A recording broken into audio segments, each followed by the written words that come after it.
ইস্যুটা হলো যে রাম আমার কাছ থেকে একটা টাকা নিয়েছিল 9 লাখ টাকা, এবং সেটা আমি সায়ন্তনকে বলেছিলাম যে সায়ন্তন ও টাকাটা নিয়েছে চাকরি দেওয়ার জন্য, না চাকরি দিচ্ছে না টাকা দিচ্ছে।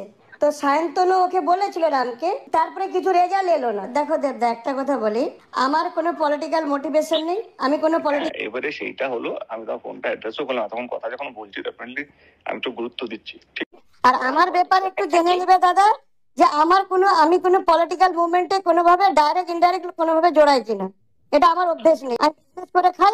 বুঝে গেলাম। এবারে আমি আমার মতো করে কাজটা রামকে যদি জিজ্ঞেস করবো তখন সুযোগ পাবো, anything comes out will let you know. ঠিক আছে। ভোটের আগে অডিও ভাইরাল ঘিরে আবারও চর্চায় ঘাটাল। নিজের এক্স হ্যান্ডেলে একটি অডিও ক্লিপ পোস্ট করে ঘাটালের বিজেপি প্রার্থী হিরণ চট্টোপাধ্যায়। ক্লিপটির একটি কণ্ঠস্বর তৃণমূল প্রার্থী দেবের বলে দাবি করেছেন হিরণ। ওই অডিও ক্লিপে এক মহিলা দেবের সাংসদ প্রতিনিধি রামাপদ মান্নার বিরুদ্ধে চাকরি দেবার নামে 9 লাখ দিয়েছেন বলে অভিযোগ করেছেন, যার সত্যতা যাচাই করেনি এস নিউজ। বিষয়টিতে দেব যুক্ত রয়েছেন বলে অভিযোগ করেছেন বিজেপি প্রার্থী হিরণ।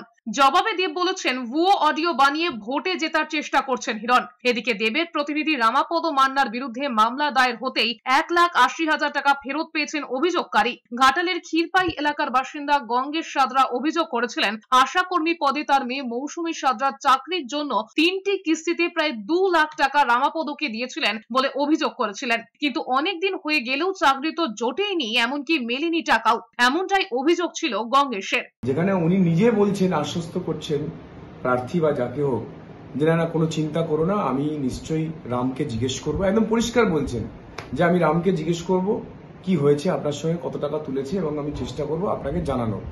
তার মানে উনি পুরোটা জানতেন, এবং উনি জানতেন বলেই তবে উনি এই প্রশ্নের উত্তর দিচ্ছেন যে আমি রামকে জিজ্ঞেস করবো। এটা একটু বেশি বাড়াবাড়ি হচ্ছে না?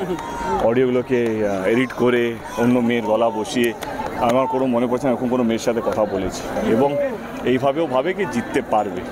দেখা যাক, নিতে গেলে অনেক কিছু হয়, বাট আমি চাই না এর মধ্যে ঢুকতে, কারণ ও ভাবে জিততে পারবে। ফোর জন্য দেখা যাবে জিততে পারবে কি পারবে না। ও দাও প্রথম দিন থেকে তো এইভাবে লড়ে যাচ্ছে, আর আমি ওকে নিয়ে ভাবিই না।